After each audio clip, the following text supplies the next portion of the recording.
All right, guys, this is it. For those of you who have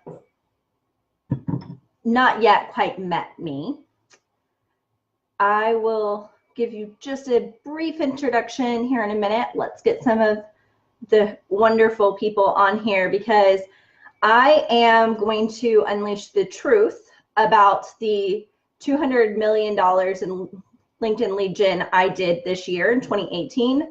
But not only that, I'm going to tell you why it's fucking not working for anyone else right now. So we're going to give a couple seconds, minute, let everybody get on. If you're joining us, hit the love sign, tag and let me know where you're at. If you comment your questions, I will answer those. Some of them have already been asked and I will be answering those live tonight. You should not leave this live without knowing everything. Good, bad, ugly, it's all coming out, which is going to be kind of crazy because it's been a hot minute since I've been on. Give me just a second to share this in a couple places. But basically what has happened is market saturation and people not following the system that I developed earlier this year. Hey Jason, how you doing? To a T. And so when you failed to follow all the steps in this system, which I gave you a $200 million sales system, you should have not fucked this up. Like you should have made money, lots of people did. So some people were not as successful with this. Hey Haley. So basically the system worked like this. On LinkedIn, you went in and fixed your headline. Your headline works with LinkedIn SEO, and that's what gets you found. The next step in the process was to, the Ashley Rant glass is Ross, because they're cheap and cute, and my kids can break them, and I don't feel bad. Everyone knows that I have the random wine glass. So this is a Moscato inspired rant tonight. Okay, so back to the LinkedIn summary. Your LinkedIn summary was supposed to be a keyword rich summary about you, speaking to your audience and not at your audience, meaning you wrote it in the first person and not the third person because we don't want to talk at people. Then the next step was to create amazing content and to interact with other people's content on LinkedIn, and that should have been a no-brainer. The whole purpose of the system that I built was for you to build a relationship with people. And when you stopped building that relationship, you missed a step. And so a lot of people were jumping ahead in the process.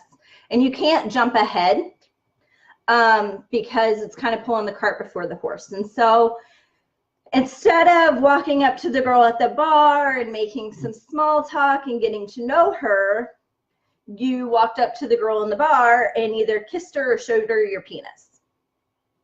That's what happened.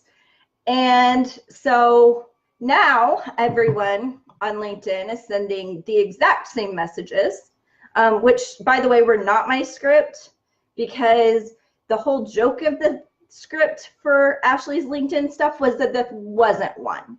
You needed to create a natural, organic conversation with people on LinkedIn. You could use bots to be a conversation starter, which is great. Linked Helper is still by far my favorite for that piece. But you needed to start with a real way you would start if you walked up to someone at a networking event. And I always tell people to treat LinkedIn like an online networking event. And so the messages that went out were not that way or written that way. They were always written in a very spammy way, which, as you guys know, is not who I am. I fully believe that you need to build a relationship and foster that relationship. But the one piece that I feel like everyone missed when I created this was that it was to build business-to-business connections to build a referral base. So if you are an insurance agent, you were supposed to be making connections with people who could send you multiple people. So instead of sending out a message to someone that was really spammy, you should have sent a message to a referral partner and said, hey, can we meet up for coffee? How can we be mutually beneficial to one another? Whether that coffee was in person or online. I know for a while I was flying out to Denver and New York and random places and actually meeting with people in a coffee shop. And I would book the coffee shop for the day, pretty much table, tip the waitresses really well if I went to one of those kinds. And I had my table and I rotated people out the whole day, and I would meet 10 people in 10 hours.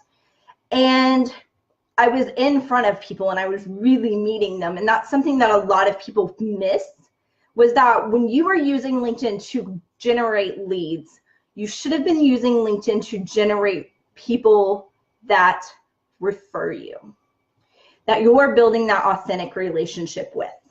Hey Ben, how you doing?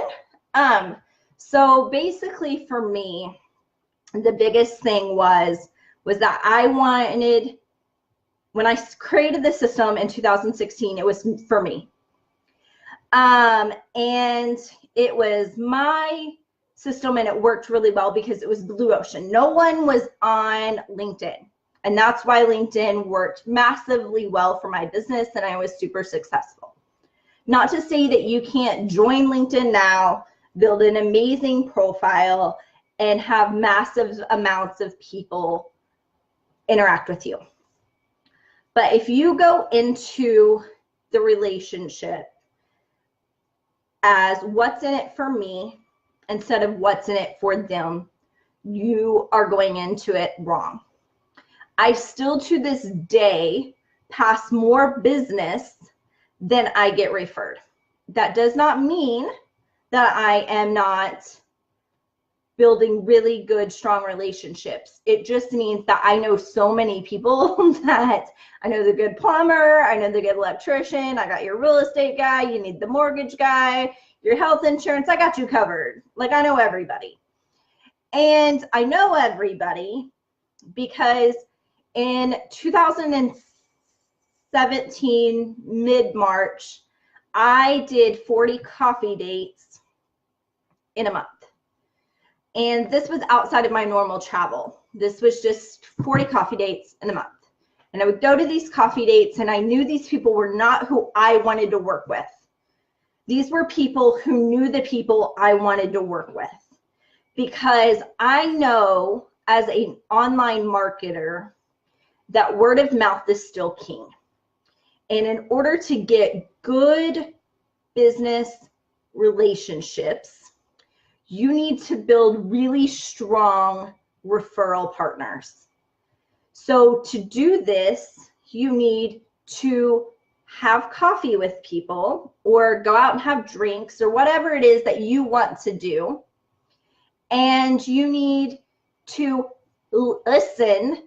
And this is the key thing. You need to shut up and listen to them. If you have ever met me for a coffee date, you know that the first thing I ask is, what do you do? And I stop and I pause and I listen and I let you tell me everything. And I let you to continue tell me everything. And I'll ask some questions and they're open-ended questions for a reason and they're targeted. I want to know things. But what most people fail to realize is that when I'm sitting in that chair across from that person, I've already been to their business website. I've already looked at every possible thing I can find on social media about them. I have gathered as much information about them so I can carry on an intellectual conversation that isn't demeaning to them. Meaning that I showed up and I showed the respect to them in their business and believed strongly enough in them and what they had to say that I was going to stop and listen to them. Now, that doesn't mean that when they don't reciprocate and ask what I do, that I don't tell them. I do. And I always end by asking, what is a good referral for you? And then they naturally ask, who is a good referral for me? By knowing my target market so well, I can tell them exactly who I want to work with. So it is mutually beneficial. I'm not running a bunch of crazy funnels, a bunch of different places. I'm getting my ass in a chair, even if it's this chair that I'm in right now, and I'm sitting in front of somebody else, if it's on Zoom, in a coffee shop, and I'm talking to them. And we're going to know a lot about each other by the time it's done. Because in business and on LinkedIn, you need to build genuine, real relationships. Now, if you get a client lead from LinkedIn, somehow this person has said, you know what, I want to book a meeting with you to discuss business. There was a back-end system to my LinkedIn lead generation that I feel like a lot of people left out. So if you drive traffic to a funnel, to an appointment, to whatever, then, which is fine, you need to follow that up. Meaning if you booked a coffee date, had coffee with them, you should probably continue to touch base with them. And that is how you build friendships. Like Candace is saying, this is literally how our friendship started. This was 8th grade. I've been studying this since I was 12. This is Dale Carnegie at his finest. How to win friends and influence people. I mean, I went to a new school, for heaven's sake, in the 8th grade. It's the hardest thing in life to do. And how to find friends in a town that was the size of a peanut when I came from a little bit larger peanut. Which is probably the best way to explain it, because I believe Marlow at one point in time was the peanut capital of Oklahoma. Not that Duncan ever was, but anyways, you build these real relationships, but you need to follow up on it. And it's, how can I help you? Where are you at? And keep building it. And once you go to that coffee date or out for drinks or out to lunch or whatever it is, you need to constantly be following up with people because you're building a relationship.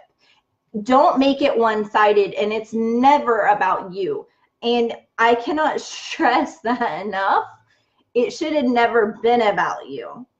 And I know a lot of people saw the live I did with Landon in the group, in his group, how to get clients without getting salesy. And I literally told you guys all of this information, packaged it up in a bow and handed it to you and said, here, go do this.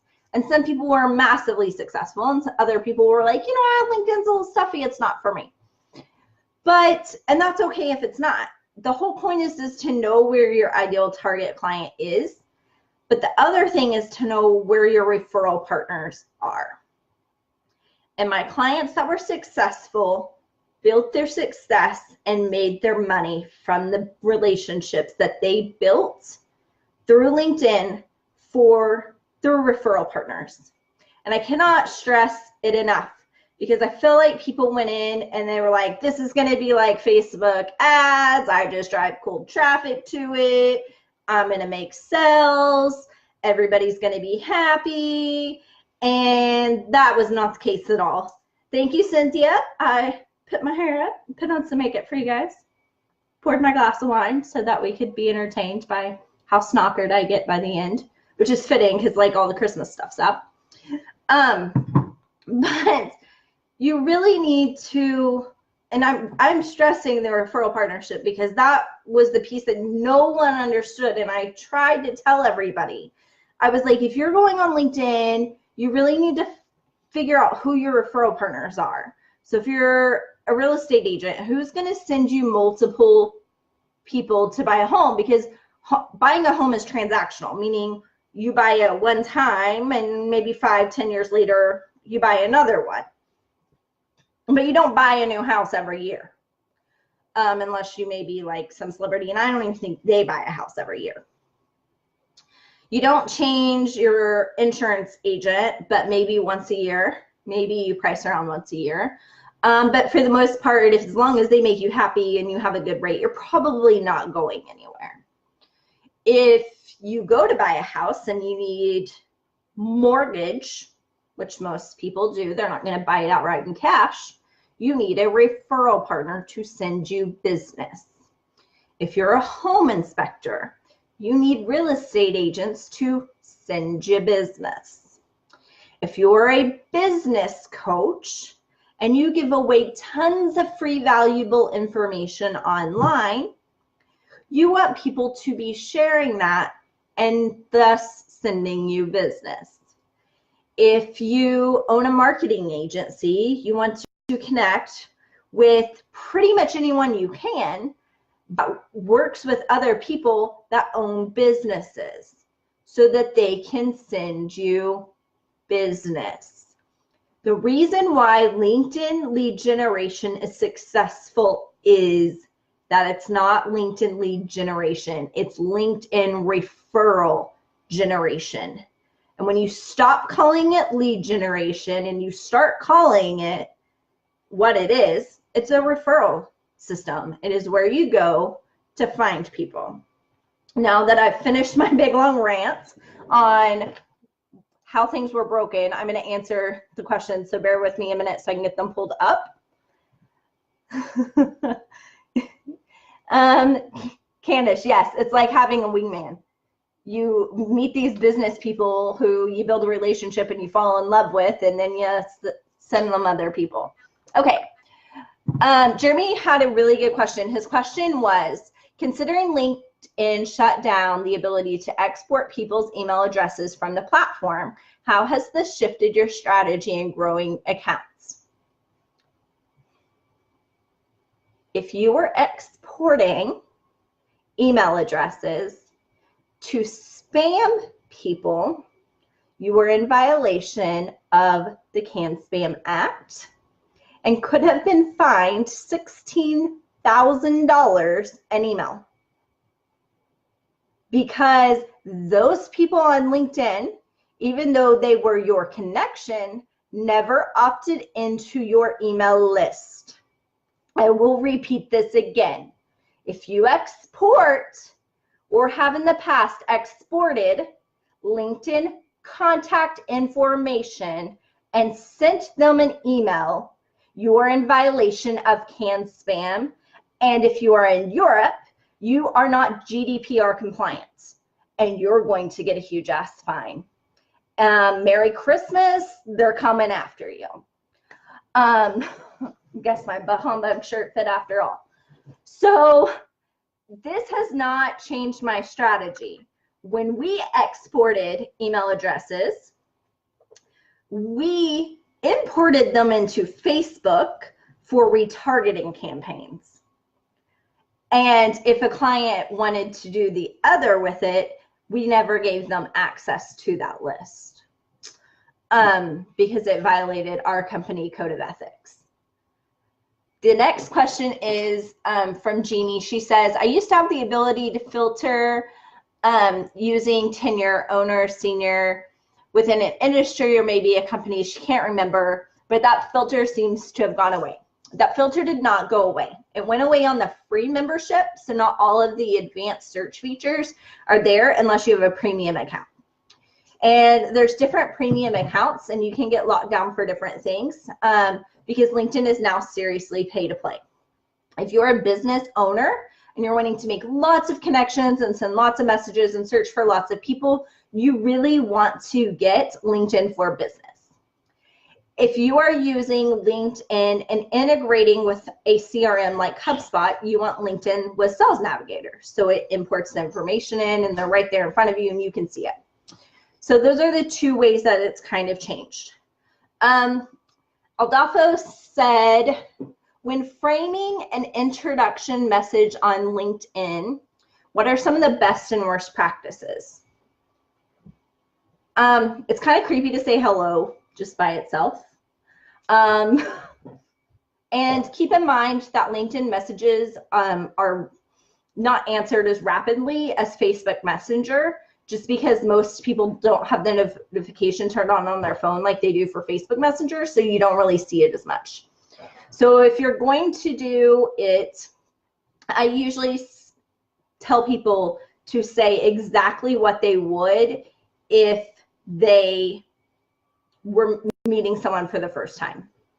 Hi, my name is Ashley. I saw that you did blank. I was hoping that we could get together and have coffee to see how it'd be mutually beneficial to one another. I mean, mutually beneficial is great. Oh, I'm behind on comments. Hold on. Yeah, Trish, I have never understood that either. People just don't understand why you would email people in violation of canned spam. Yeah, no one wants you to spam them with their LinkedIn messages. I have pulled emails out and sent messages to people on a one-by-one basis, meaning if I went on there and saw I needed this person's information, I could go send them an email. Everyone likes to talk about the guerrilla marketing campaign I ran beginning of last year. When we did that and how that was pulled off was largely due to the fact that CEOs of large corporations did not understand at the time that listing their cell phone number as their contact number and putting it on their LinkedIn profile for their connections gave anyone the ability to call them. Now when people call you from LinkedIn, it's freaking creepy and no one wants you to do that, like whatever. But the way we were doing it wasn't like, hey, just added you on LinkedIn, thought I'd give you a shout. It was a business call. We just needed that number to do that. So those are kind of some of the things that you want to look out for. If you have any questions or comments, feel free to drop them. I've been inundated with questions about LinkedIn bots. LinkedIn bots are great for three things. LinkedIn bots are great for adding connections for you. Make sure that you use a bot that is LinkedIn friendly and that you use the appropriate time parameters so that you don't get your LinkedIn account shut down, because that would be very sad if you've built a huge following and have that all kind of taken away from you, because LinkedIn will shut you down.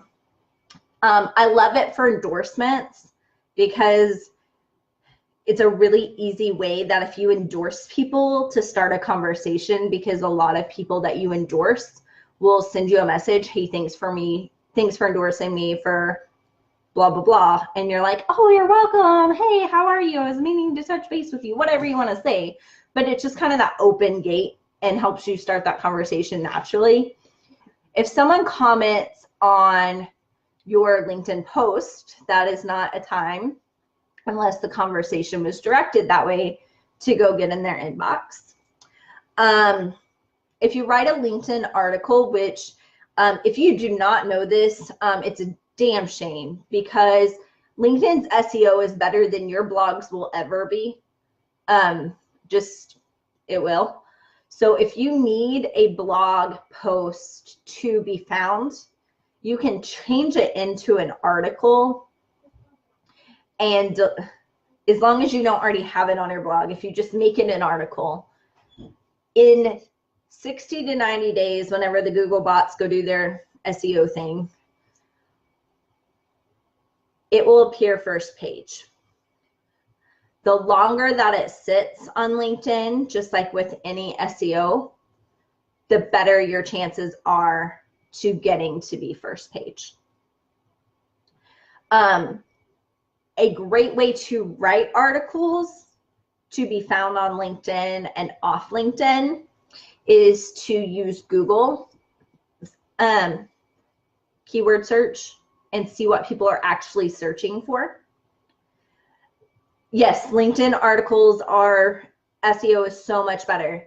I deleted all my articles when I thought I was going to take another job, but at the time you could Google my name or LinkedIn lead generation and all of my articles would come up first page. And for those of you who do not know, Ashley Avalon is very searchable. You should search it. It's an SEO trick. Just leave that there for you to ponder on. Jeannie, the bots that I have found that are friendliest is Linked Helper, and that's why we recommend it to our clients. It's $15 a month or $99 for the year. It is worth it. I have it on like 6 computers. It's the best bot. We adjust the time settings just a little bit. The LinkedIn course I have has a little bit more information on the LinkedIn bots class. That course will be relaunching in January. So get excited. That is coming back with lots and lots of information about things you never even dreamed of. But basically, when you go on there, please remember, and I cannot stress this enough, that there's a person on the other side of whatever you're doing. Whether you're sending a message, liking an article, commenting, or anything, there's a human that is going to see that. And I also like to casually mention that if you comment or like a fitness model in her bikini and you are a man, your wife can see that, because LinkedIn shows me everything you like and commented on. Just a fair warning. I always like to let people know that. So if you're going to be the creepy old dude, maybe not LinkedIn's the place to be the creepy old dude. Not that you can do that on Reddit anymore either, so I've heard.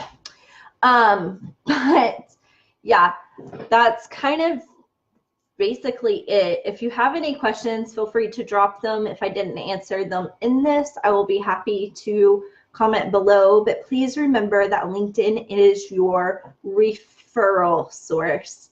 It's your find a wingman and create clout for yourself and help establish yourself as an expert by writing articles.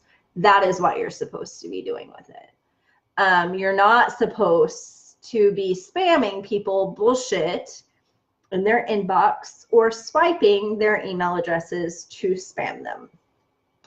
So I hope you guys have a fabulous evening and learned lots from this. If you did learn something from this and found lots of value in this, make sure that you love the shit out of it, drop some gifts, like my t-shirt, whatever. If you like my t-shirt, I can probably find the Etsy link where I bought it, because we all know that, like, I had the epic bug in high school.